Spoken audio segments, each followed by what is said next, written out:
Voy a empezar por hacer unas presentaciones personales, ¿no? ¿Quién soy, ¿no? Lo primero es, yo soy una mujer optimista, ¿eh? Yo sé que el optimismo no está de moda y además esto me lo explicó un gran intelectual, el canadiense Steven Pinker, mi época de periodista, sentados los dos junto a un gran ventanal en Londres y llovía y me dijo, mira, los pesimistas gozan de un enorme prestigio. Son los enterados, los informados que se regodean en la acumulación de malas noticias mientras beben champán en sus penthouses intelectuales. Y los medios de comunicación en general les dan cancha porque las malas noticias venden más que las buenas, ¿no? Y el ecosistema mediático es una jungla y pues los medios tradicionales tienen que competir de manera salvaje con los nuevos medios digitales y las malas noticias dan más likes, más clics, más shares, ¿no? Y que es verdad que hay noticias profundamente inquietantes en nuestro tiempo, en fin, la gran pandemia que sufrimos, el autoritarismo, Rusia, en fin, miles de cosas, pero yo no consigo desanimarme, es decir, soy inasequible al desaliento. No me gusta el pesimismo me parece una señal de mala educación y sobre todo me parece que es la coartada de los cobardes, la excusa para no hacer nada, es decir, para quedarte en tu sofá, ¿no? Y sobre todo me parece que es un aliado del populismo, es decir, el populismo, el apocalipsis es como otra forma de utopía que aprovechan los populistas para decir hace falta que venga un Mesías, un caudillo, un salvador, ¿no? Y en cambio los optimistas racionales, basados en hechos, son combativos, ¿no? Se levantan del sofá y hacen lo que corresponde a cualquiera que conozca el progreso espectacular que la humanidad ha experimentado en los últimos 3 siglos, que es trabajar para que ese progreso continúe, ¿no? Asumir tu responsabilidad, bajar a la arena, defender tus ideas, intentar, como digo siempre, que cuando llegue la muerte, que llegará, ¿no? El optimismo mío tiene un límite, alguien pueda escribir con mano agradecida en tu lápida, ¿no? Por él o por ella no quedó, ¿no? Es mi lema vital, es que por mí no quede y espero que ustedes, por ustedes tampoco, ¿no? La segunda característica mía es que yo creo que el coraje es la virtud, una virtud imprescindible en la vida, ¿eh? Y sobre todo, evidentemente, en la política. La cancelación se ha convertido en una práctica habitual en las democracias occidentales, impermeable a la ciencia y a la razón, pues agitando victimismos de colectivos a los que dice representar, la izquierda contemporánea te plantea una disyuntiva que yo siempre describo como perversa, que es sumisión o conflicto, ¿no? Si no te sometes, te lanza al paredón, como mínimo, de las redes sociales, te llama racista, fascista, incluso consigue echarte del tablero. Y hablo por experiencia, ¿eh? Pero volví. Y lo digo siempre, y lo repito yo aquí, entre la sumisión y el conflicto, yo elijo el conflicto. Primero porque de tanto manosearlas, las etiquetas se han vuelto completamente irrelevantes, es decir, si hoy no te llaman facha o ultra en España no eres nadie. A mí el último en llamarme ultra fue Nicolás Maduro, ese ejemplo de moderación, Diosdado Cabello también. Bueno, también Félix Bolaño esta mañana, ¿no? Pero eso lo hace cada vez que debatimos en el Congreso porque no sabe qué contestar en las sesiones de control. Y hoy he visto que tenía especial mala cara, y lo digo en serio, ¿no? Yo les he dicho, usted va de fracaso en fracaso en fracaso. Sánchez está enfadado, según nos contaba un periódico el domingo, y el espectáculo de Sánchez enfadado en privado debe ser francamente desagradable, ¿no? Pero además hay otro motivo más profundo para no someterse nunca, y es algo que yo le explico a mis hijas, que tienen 15 y 12 años, y es que el conflicto al final es parte inevitable de cualquier gran emprendimiento humano, ¿no?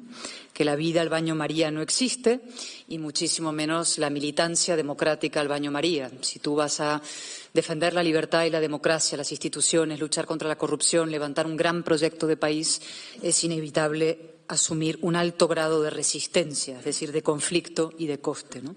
Y a veces ese coste supera lo más sagrado, ¿no?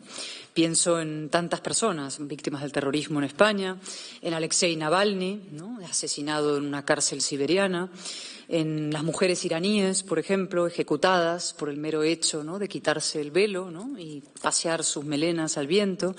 Y pienso mucho estos días en mi amiga admiradísima María Corina Machado, ¿no?, una mujer a la que todos los demócratas del mundo deberíamos levantar un monumento, ¿no? Y desde aquí mi reconocimiento, mi compromiso con ella, de apoyarla hasta el final, y mi ruego también a todos ustedes de que hagan lo mismo, de que no se cansen, de que denuncien, de que luchen por la libertad en Venezuela, porque es también luchar por la nuestra aquí, ¿no?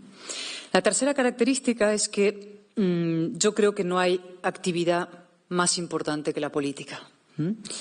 Y lo mencionabas, ¿no? Yo tuve la enorme suerte de contar con un grandísimo maestro, con uno de los grandes hispanistas del siglo XX, que era Sir John Eliot, un hombre, como digo siempre, vertical, ¿no? Era físicamente y moralmente vertical, austero, íntegro, exigente, ¿no? Y con él aprendí a valorar los hechos objetivos, los facts, y la palabra clara. Con él descubrí la historia de este deslumbrante país que es el nuestro, y con él también confirmé una intuición heredada de mi padre, que es que nada influye más en el destino de una comunidad que el carácter de quienes la lideran, ¿no? Si cobardes o aguerridos, soberbios o sencillos, despóticos o liberales, ¿no? Y cuando yo le conté a John que había tomado la decisión de abandonar la delicada penumbra de los archivos españoles hispanoamericanos para dedicarme al periodismo, pues John torció el gesto, ¿no? Le pareció, sacudió tristemente la cabeza, le pareció una clara degradación, ¿no? Pero claro, cuando lo llamé poco tiempo después para decirle, mira John, ahora voy a dejar el periodismo para dedicarme a la política, pues casi se muere, ¿no? Me dice, Cayetana, vas cuesta abajo y sin frenos en la degradación absoluta, ¿no?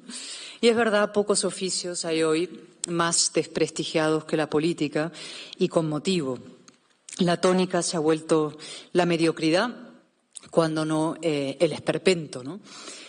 Personas con poca educación y ningún escrúpulo, que suplen la ausencia de argumentos con ataques personales y con atajos sentimentales, que anteponen la más vulgar propaganda a los grandes proyectos de país, o que están más pendientes de Twitter que del interés general, ¿no?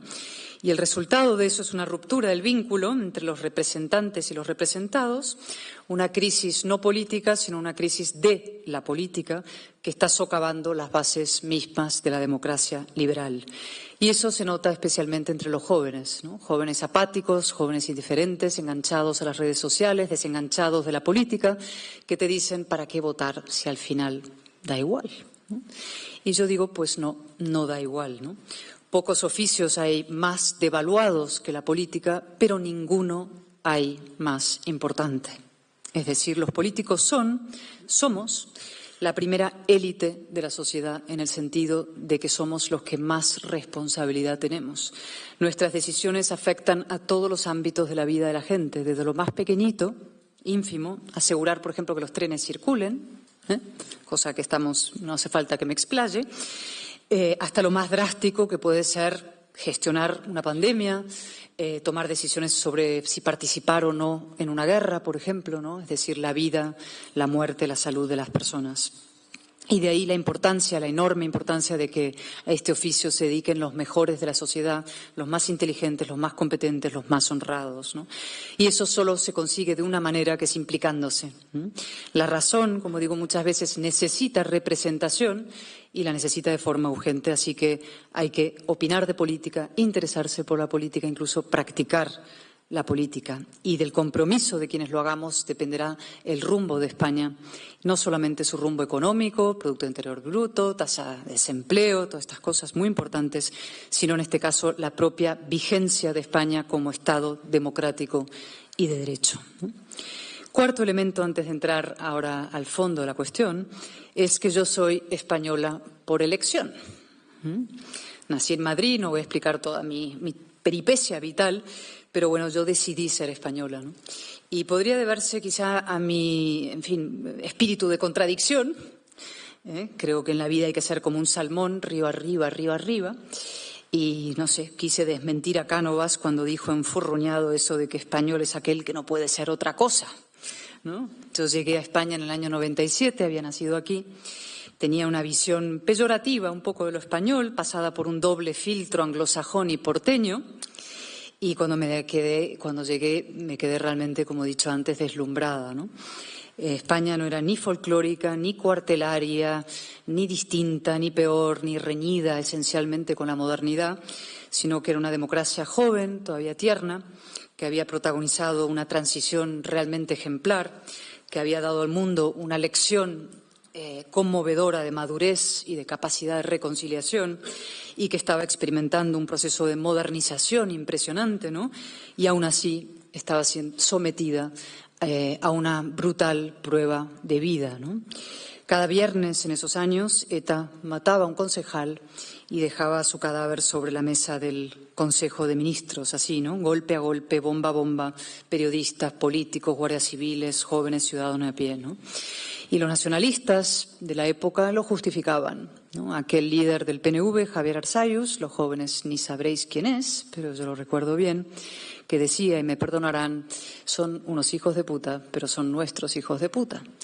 Y desde la izquierda, en fin, pues lo de siempre, ¿no? Ustedes que pueden, dialoguen, por favor, es decir, cedan, es decir, claudiquen. Y yo me indignaba y me preguntaba, ¿no?, ¿por qué lo llamarán diálogo cuando quieran decir claudicación, cesión, ¿no?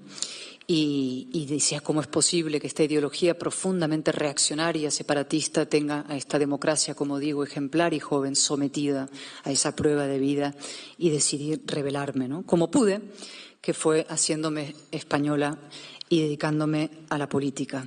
Es decir, para defender a España, esta arquitectura solidaria que ha durado siglos, esta voluntad ciertamente empecinada de vivir juntos los distintos, como una vez la describimos en pequeña plataforma que montamos, un grupo, Libres e Iguales, desde 1978, sinónimo de libertad. Y de aquella decisión que tomé han pasado, cuesta pensarlo y más decirlo, pues casi 30 años, ¿no? 20 largos. ¿Y dónde estamos ahora? Pues en el siglo XVII, que es la época a la que me dedicaba mi doctorado, circulaba una palabra muy bella y exacta para describir las tribulaciones de la monarquía de la época, que era declinación, ¿no? La usaban los arbitristas en esos gruesos memoriales que depositaban sobre la mesa del conde duque de Olivares, esperando encontrar soluciones al declive español, a la crisis española del XVII, ¿no? Y yo propongo que esa palabra la recuperemos para tiempos presentes, ¿no? Declinación, ¿no? No es una crisis existencial, diré, porque yo coincido con Bismarck en que esta es la nación más fuerte del mundo, por eso de que llevamos 500 años intentando destruirla y no lo conseguimos, pero sí, desde luego, está en juego el orden de convivencia, el sistema constitucional y hasta nuestra condición de democracia plena, ¿no? Y con ella, por tanto, todo lo demás. Estamos en un momento de gravísima decadencia y en todos los órdenes, moral, político e institucional, ¿no? Sobre el origen de ese proceso hay teorías, puede haber distintas. Yo creo que es fruto de una doble traición. La primera del nacionalismo, promovida desde muy pronto por Jordi Pujol. Tarradellas fue un gran presidente, ¿no? Fue quien lo vio de los primeros. En su famosa carta al director de La Vanguardia, Horacio Sáenz Guerrero, ya lo decía en el año 81. Esa carta está en Poblet, en el monasterio, ¿no? Y la segunda, la traición del socialismo, esencialmente a partir de José Luis Rodríguez Zapatero, aunque hay algunos, digamos, gérmenes previos, ¿no? Y mucha gente dice ahora, pues hay que reformar la Constitución, ¿no?, para resolver los problemas españoles. Y yo siempre digo lo mismo, que la Constitución no es la que ha fallado, es decir, ha fallado la política y muy concretamente el Partido Socialista Obrero Español, que en un momento decide unirse al separatismo, al nacionalismo, contra la derecha, es decir, traicionar al pacto constitucional para acabar con la alternancia política en España, ¿no? Y no sirve de consuelo, pero sí es verdad que la deriva de la izquierda española forma parte de una deriva general de la izquierda en el mundo, ¿no? Sobre la que quiero volver, me gustaría hacer ahora una digresión antes de volver al tema español, ¿no? Hace un año y medio más o menos murió Sidney Poitier. ¿Sabéis quién es Sidney Poitier? Primer actor negro en ganar un Oscar, ¿no? Y cuando vi la noticia me acordé de aquella maravillosa película que es Adivina quién viene a cenar esta noche, ¿no? Poitier hace ahí el papel de John Prentice, que es un guapo abogado de éxito que se enamora de una chica blanca con la que se quiere casar, ¿no? Y reúne a las familias y trae a sus padres. Y entonces, cuando le cuenta a su padre que se va a casar con esta chica blanca, su padre se indigna profundamente, ¿no? No entiende que John pueda renegar de la larguísima, durísima batalla de sus antepasados, de sus propios padres, habla de su madre, por conseguir el reconocimiento de sus derechos civiles. Era la plena época de los Civil Rights Movement y de Martin Luther King, ¿no? Y el padre y el hijo se enfadan, tienen una discusión que empieza a subir de tono, muy agria, hasta que John hace un silencio y le dice a su padre: «Papá, yo te amo. Tú eres mi padre y yo soy tu hijo, pero tú te ves a ti mismo como un hombre negro. Yo solo me veo a mí mismo como un hombre». Y esa frase sintetiza el tránsito hacia la verdadera modernidad política, es decir, hacia una mirada limpia de sesgos identitarios. Los seres humanos venimos del fondo oscuro de la tribu, ¿no? En nuestro cableado genético anidan, es verdad, el miedo al diferente y la búsqueda de protección y refugio en quienes son idénticos a nosotros. Pero la civilización fue un sometimiento de esos instintos primarios, un viaje al encuentro de otras tribus y otros hombres. Un viaje movido por la necesidad, por supuesto, pero también por la curiosidad y por el ansia de conocimiento. Y ese viaje alumbró una idea llena de fuerza y de decencia. La idea de que el valor de un ser humano y sus derechos no dependen de ninguna circunstancia identitaria, sexo, raza, lengua, acento, clase social, sino que son suyos e inalienables de nacimiento. Esa idea enterró el antiguo régimen y alumbró la nación liberal, la nación no étnica, ni cultural, ni lingüística, la nación cívica. La nación que invoca la primera revolución, cuando llega libertad, igualdad, fraternidad antes de descarrilar. La nación que reconoce la Constitución de Cádiz, cuando dice que España es la reunión de españoles de ambos hemisferios, esa frase tan bonita, ¿no? Dice, y es libre e independiente y no puede ser patrimonio de ninguna familia ni persona. Todo esto es muy todavía tierno y original. Las naciones europeas, que tras 2 guerras mundiales, que fueron guerras nacionalistas, guerras identitarias, rechazaron esa perversa idea herderiana de que a toda cultura le corresponde un Estado, y se dieron la mano para crear una unión política, económica y moral. Y, por supuesto, la nación que en 1978 se definió como patria común e indivisible de todos los españoles, la que hoy está en juego por culpa de esa deriva reaccionaria de la izquierda en alianza con las políticas identitarias, con el nacionalismo, ¿no? La gran novedad de los últimos 30 años, insisto, y no solamente en España, es la traición de la izquierda a la igualdad y a sí misma. Si volvemos un instante a 1989, en ese año cae derribado el muro de Berlín y el mundo entero, incluido Sartre, pudo ver lo que se ocultaban detrás del comunismo, ¿no? Detrás del muro, ¿no? Que el comunismo era miseria y muerte y ruina y represión. 3 años después, Fukuyama publica su famosísimo ensayo, decreta el triunfo del orden liberal y el fin de la historia, y los liberales y conservadores, la derecha por resumir, se acomodaron en el sofá de la tecnocracia y se echaron a dormir. Ni siquiera en realidad celebraron su victoria, es decir, pronto empezaron a dudar de sus logros y hasta de sí mismos, permitiendo que la izquierda, en un insólito ejercicio de travestismo político, se rearmara y hasta se hiciera dueña de la historia, ahora con colectivos identitarios, como protagonistas y como bandera, ¿no? En lugar del obrero, que había sido destruido, las mujeres, los homosexuales, los transexuales, los indígenas, hasta los osos polares, ¿no? Y un autor socialdemócrata al que yo admiro mucho, Tony Judd, escribió sus memorias, ¿no? Decía, la identidad es una palabra peligrosa, ¿no? Y yo creo que es así, ¿no? Que causó devastación en el siglo XX, que la está causando en el XXI, enfrentando no solo a naciones entre sí, ahora, como a colectivos dentro de las propias naciones, es decir, fragmentando el suelo, el demos, socavando el suelo democrático y provocando guerras civiles, enfrentamientos civiles interiores dentro de las naciones cívicas. Guerras civiles, evidentemente, pero sin armas, pero letales para la convivencia, para la paz, para el progreso, ¿no? Y así estamos hoy en España. Vuelvo aquí a nuestro presente, ¿no? Para hablar de qué es eso que llamamos sanchismo, ¿no? Que está vinculado con todo eso, ¿no?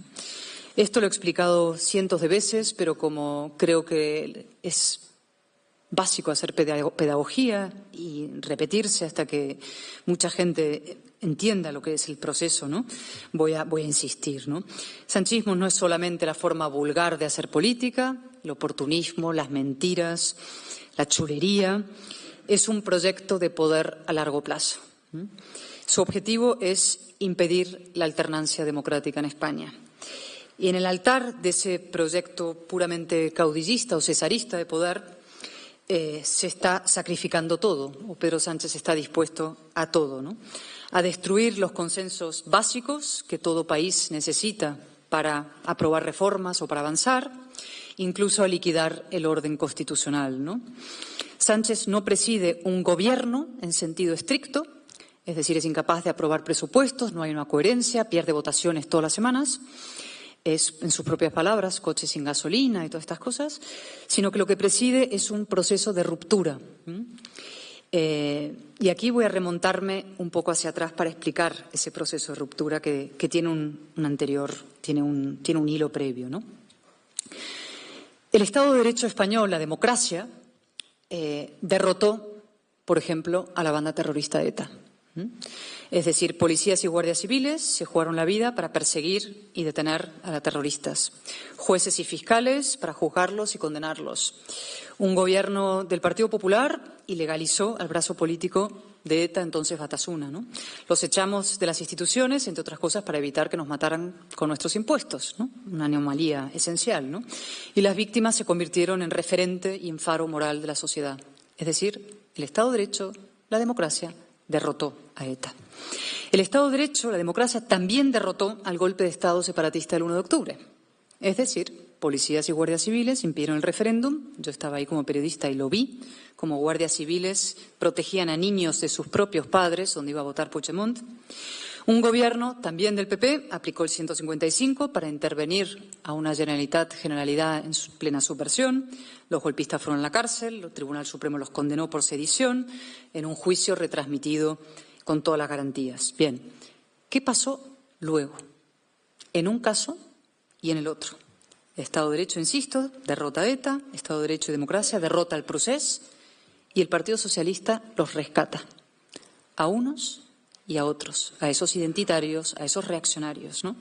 Zapatero es el primero, rehabilita al partido de ETA y lo mete en las instituciones. ETA no mataba por matar, mataba para mandar, y Zapatero le dice, deja de matar, que podrás mandar, sin condenar el asesinato y el tiro en la nuca. Y Sánchez directamente los ha convertido en sus socios y les permite decidir sobre asuntos centrales de la vida nacional. Nada menos que la Ley de Memoria Democrática, es decir, el relato de nuestra transición, la Ley de Seguridad Ciudadana es el último, es decir, los que jaleaban los asesinatos de policías y guardias civiles son los que deciden sobre qué pueden o no hacer policías y guardias civiles. Y en el Frente Catalán 3/4 de lo mismo, es decir, Sánchez rescata a los golpistas del 1 de octubre, solo 7 meses después del golpe, pacta con ellos, los blanquea, los convierte en socios de legislatura. Partidos que trabajaban para destruir España son los que deciden qué leyes salen adelante y cuáles no. Es decir, si el gobierno de la nación existe o no, ¿no? Es decir, insisto, el Estado de Derecho derrota a esos enemigos de la democracia, pero entonces es el PSOE quien los rehabilita y se suma a ellos. Y el resultado de eso es el proceso español. El proceso es derrotado, pero empieza el proceso. Un proceso que nos lleva de una España de la transición de ciudadanos libres iguales, podemos llamarla así, a un Frankenstein de muñones enfrentados por agravios materiales e identitarios. Y un proceso que nos lleva de una democracia plena a una democracia fallida. Los primeros hitos de ese proceso los vivimos la legislatura pasada. Se puede hacer como un íter casi delictivo, ¿no? Indulto a los golpistas, derogación de la sedición, rebaja malversación, blanqueamiento de Bildu, ley de memoria antidemocrática, la reivindicación de la Segunda República como etapa luminosa, ataques más o menos civilinos a la corona. Es decir, todo eso ya empezó la legislatura pasada. Pero los hitos decisivos se están produciendo en esta. Es decir, estamos ahora en la encrucijada, en el momento crítico de nuestra democracia. Y esos hitos son los siguientes. Primero, 9 de noviembre del 2023, se van a cumplir ahora un año, ¿no? El pacto del Partido Socialista con Junts de amnistía a cambio de investidura. Eso es una transacción corrupta sin precedentes, que da la razón a los golpistas y la quita al Estado. Es decir, esa transacción corrupta supera en corrupción a cualquiera de las cosas que estamos viendo hoy en los periódicos de amigas con piso y lingotes de dictadores, ¿no? 2. El 29 de abril pasado, tras una baja de 5 días por victimismo, en respuesta a la apertura de investigaciones judiciales a su mujer y a su hermano, Sánchez anuncia su intención explícita de derribar los contrapoderes del Ejecutivo, jueces, medios y oposición. 3. Este verano, pacto del Partido Socialista con Esquerra para ser presidente a Illa, a cambio de liquidar la igualdad material de los españoles, es decir, el Estado renuncia a su capacidad de redistribución y le entrega la llave de la caja a quienes ya han demostrado su deslealtad y su catastrófica incapacidad de gestión. Y 4. Septiembre, aprobación del llamado, orwellianamente llamado, Plan de Acción Democrática, que lo que hace es utilizar como coartada el Reglamento Europeo de Medios, como coartada, como digo, para un fin opuesto al que ese reglamento establece, es decir, para amedrentar a medios críticos y cuadrar a los adeptos. Es algo que estábamos debatiendo ahora en la Comisión Constitucional, ¿no? Y eso se remata con la decisión que toman ayer, nada menos que decretazo, asalto definitivo a Radio Televisión Española. Es decir, cambiar las mayorías, reducirlas, orillar al Senado y asaltar definitivamente Radio Televisión Española con sus socios, ¿no? Contra la libertad del pluralismo, contra la palabra de Sánchez, pero esa no vale nada, y desde luego contra ese Reglamento Europeo de Medios, y por eso lo hemos denunciado, y ahora mismo en la Comisión hemos votado para pedir que el Gobierno derogue inmediatamente ese decretazo, ¿no? Es decir, por resumir este proceso, Sánchez se ha convertido en el exponente perfecto de lo que yo he bautizado como los burros de Troya de la democracia, ¿no?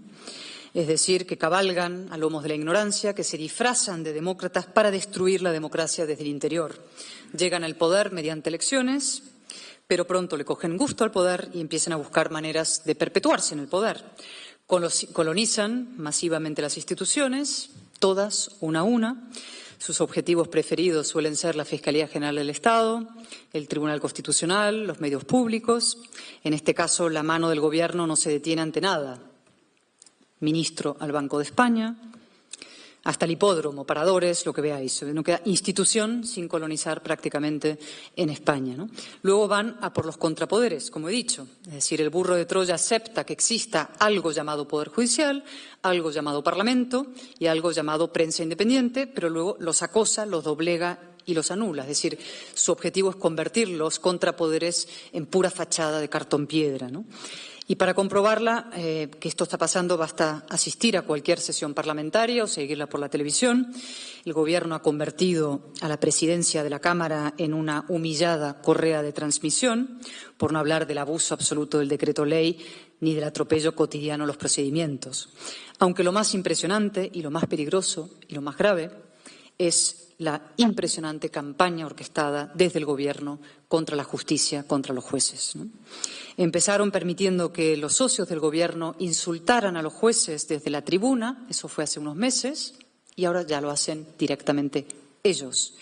En estos últimos días, yo he escuchado no solamente, en fin, a Óscar Puente, por ejemplo, decir en sede parlamentaria que el Tribunal Supremo trabaja para derrotar al Gobierno de la mano del Partido Popular, es decir, acusar a la Sala Segunda del Tribunal Supremo directamente de prevaricación. Eso es una auténtica barbaridad, ¿no? Esta mañana yo se le exigía al ministro de Justicia que diga si avala esta atrocidad, es decir, si está de acuerdo con el señor Puente que la Sala Segunda del Tribunal Supremo está trabajando para conspirando para derribar al Gobierno de la mano de un partido político y, por supuesto, no fue capaz ni siquiera de contestar y defender a la justicia. Al revés, se ha convertido el ministro de Justicia en el cabecilla de una feroz campaña para derribar el muro del Estado de Derecho, ¿no? Saben perfectamente que la justicia es el principal impedimento a ese objetivo de Sánchez de perpetuarse impunemente en el poder. Y digo impunemente porque el señor que llegó a lomos de una moción de censura contra la corrupción hoy está rodeado de la corrupción. Siempre ha querido ser el número uno, eso es cierto, Sánchez, y ahora sí lo es, el número uno lo es de la corrupción y de la degradación institucional, ¿no? Y ahora esto es algo que me parece crucial, ¿no? En este ambiente de esperpento, de zozobra, de angustia general, yo digo siempre lo siguiente, ¿no? El sanchismo es, ante todo, una forma de pesimismo, ¿no? Es decir, abona una vieja idea de que España, en el fondo, está condenada a repetir sus errores históricos, de que España ha vuelto a las andadas, de que solamente puede ser aquello que los cenizos o sus odiadores quisieran que fuera, es decir, un Frankenstein descosido, un duelo a garrotazos o un desencanto, ¿no? De que la etapa constitucional es como fuegos artificiales, digo siempre, ¿no? Que brillan, estallan efímeramente y se disuelven en la noche. Y eso no es verdad, ¿no? España será lo que nosotros, cada uno de nosotros, y cada uno tiene la responsabilidad de decidir, será lo que nosotros queramos que sea. Es decir, el optimismo combativo es una obligación moral, cívica y, en mi caso, política. Es decir, tenemos que desmentir a los profetas del fracaso español. Y lo vamos a hacer, ¿no? Y hay muchos motivos, y ahora paso a la otra mitad, ¿no? Al vaso medio lleno, ¿no? Muchos motivos para la esperanza. Se lo he dicho hoy también a Bolaños, ¿no? Quisieron levantar un muro contra la derecha y se han estampado contra el muro del derecho. La justicia sigue firme. Los encargos que el señor Sánchez le ha hecho a Bolaños se cuentan por fracasos. Es decir, le encargó la ley de amnistía. El Tribunal Supremo ha dicho que no es aplicable a Puigdemont ni a los malversadores del 1 de octubre, ¿no? Le encargó destruir, denigrar al juez Peinado, y bien que se ha empleado. Y la Audiencia Provincial de Madrid lo ha respaldado y lo ha animado a seguir investigando. Le encargó defender a su mujer con el apoyo inaudito de la Abogacía General del Estado y el Tribunal Superior de Justicia los ha vapuleado hoy por tercera vez. Y ya lo último, le encargó acabar con la vida política de la presidenta de la Comunidad de Madrid y el Tribunal Supremo ha imputado nada menos que al fiscal general del Estado por un delito de revelación de secretos. Es decir, la justicia, insisto, sigue firme, sigue en pie y hay fiscales honrados y abogados íntegros que se revuelven contra el descrédito profundo al que este Gobierno los arrastran. Es decir, no van a poder con el Estado de Derecho. Como no van a poder con los medios de comunicación que van a seguir investigando y hay que invertir en la verdad. Los medios de comunicación están pasando por momentos muy difíciles y la verdad es un bien como la electricidad, es un bien de primera necesidad y hay que invertir en la verdad y cuesta dinero la verdad. No es fácil competir en un ambiente tan salvaje como el que describía al principio, ¿no? Pero los medios están ahí, ¿no? Y en tercer lugar, tampoco van a poder con la oposición, ¿no? Y aquí entro en nuestra responsabilidad, la mía concreta y la del partido al que represento, ¿no? El electorado de la derecha, el centro-derecha, es mucho más crítico que el de la izquierda, ¿no? Y eso se agradece, aunque a veces se sufra. Se sufre bastante, pero también se agradece. Gente libre, crítica y exigente y está bien que así sea, ¿no? Y tenemos un objetivo absolutamente esencial, que es acabar con Pedro Sánchez, con su Gobierno, antes de que Pedro Sánchez acabe con la democracia. Y lo digo exactamente como es, sin hipérboles. Es decir, tenemos que frenar y revertir ese proceso de mutación constitucional y de degradación de España de democracia plena a democracia fallida. Y eso exige dos cosas, ¿no? Oposición y alternativa, ¿no? Es decir, no hay atajos, hay que trabajar para conseguir 176 escaños. Eso nosotros, evidentemente, queremos hacerlo solos, pero si no podemos solos tendremos que pactarlos. Y tenemos que propinar al Partido Socialista una derrota sin paliativos, ¿no? Ahora se cumplen 50 años del Congreso de Suresnes y los más jóvenes tampoco se acordarán ni sabrán qué es, pero yo también llevo citándolo mucho, ¿no? Y recordando que así como Felipe González tuvo que romper con el marxismo para convertir al PSOE en una fuerza con vocación de hegemonía en España y capacidad de hegemonía, algún día tendrá que llegar un nuevo líder del Partido Socialista y romper con el guerra civilismo y con el separatismo para poder convertir al Partido Socialista en una fuerza con vocación mayoritaria y no con una bisagra de un Frankenstein, ¿no? El tronco cada vez más menguante de ese Frankenstein descosido, ¿no? Pero eso es la vía del PSOE. O sea, tenemos que derrotar al Partido Socialista para salvar la democracia y el orden constitucional. Y para eso la responsabilidad es nuestra de tener proyecto, liderazgo, evidentemente, y capacidad de movilización. Sobre el proyecto diré solamente un par de cosas, ¿no? No basta con gestionar mejor los escombros del PSOE, y eso lo sabemos, ni con heredar, ni con nada, ¿no? Hace falta realmente una alternativa en España, una política distinta a la que nos ha traído hasta aquí. Distinta en el fondo, en los principios, en las raíces, ¿no? Y en eso hay un enorme proyecto que levantar, ¿no? Para empezar, tenemos que restaurar el valor de la verdad en la vida pública, que, como decía antes, ha desaparecido. Es decir, sin verdad no solo no hay consensos, no hay conversación, ni siquiera hay discrepancia, sin respeto a los hechos y sin respeto a la verdad. Es decir, son sentimientos en combate. Un sentimiento contra otro no se puede pactar, ¿no? Hay que restaurar el valor de los hechos. Tenemos, evidentemente, que recuperar la dignidad de la política, es decir, volver a hacerlo el oficio de los mejores, tener políticos científicos, como digo muchas veces, en su respeto a los hechos y que traten a los ciudadanos como adultos, ¿no?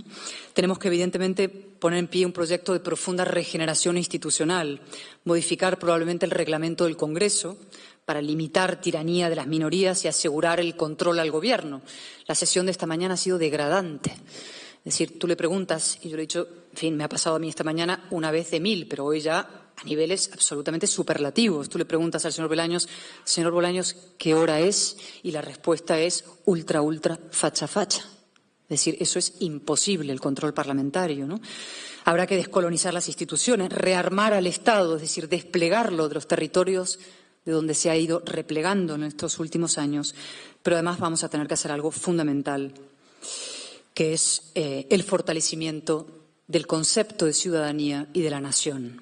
Es decir, España hizo una transición ejemplar de una democracia a una dictadura, pero no hicimos una transición de una política identitaria a una política cívica, ¿no?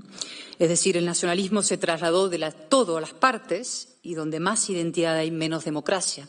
Y el nacionalismo sigue siendo quien reparte carnés hoy de moderación y de centralidad. Y las autonomías se colocan al servicio de territorios y de sus mitos en lugar del servicio de los ciudadanos. Y esto es una batalla cultural y política contra la identidad y contra el nacionalismo que todavía tenemos pendiente en España, ¿no? Es decir, después de 40 años potenciando lo que nos distingue, lo que nos separa y lo que nos enfrenta, vamos a tener que empezar a valorar y potenciar lo que tenemos en común los españoles, lo que nos une. La historia, por supuesto, la lengua, desde luego. Es insólito que los diputados utilicemos pinganillo para hablar unos con otros, es decir, es un proyecto en marcha, que es un proyecto de incomunicación, y también, desde luego, las instituciones. Y aquí quiero hacer una breve reflexión sobre la corona, ¿no? En los partidos separatistas pretenden ganar contra la corona lo que perdieron en el año 2017 contra la Constitución, ¿no? Y hay que recordar que corona y Constitución son indisociables desde el 78, ¿no? Que esos valores democráticos incluso habría que afearles a aquellos que levantan la bandera republicana y explicarle que quienes mejores han defendido la libertad, la igualdad e incluso la fraternidad como concepto fue Su Majestad el Rey en su impresionante discurso del 3 de octubre en Barcelona.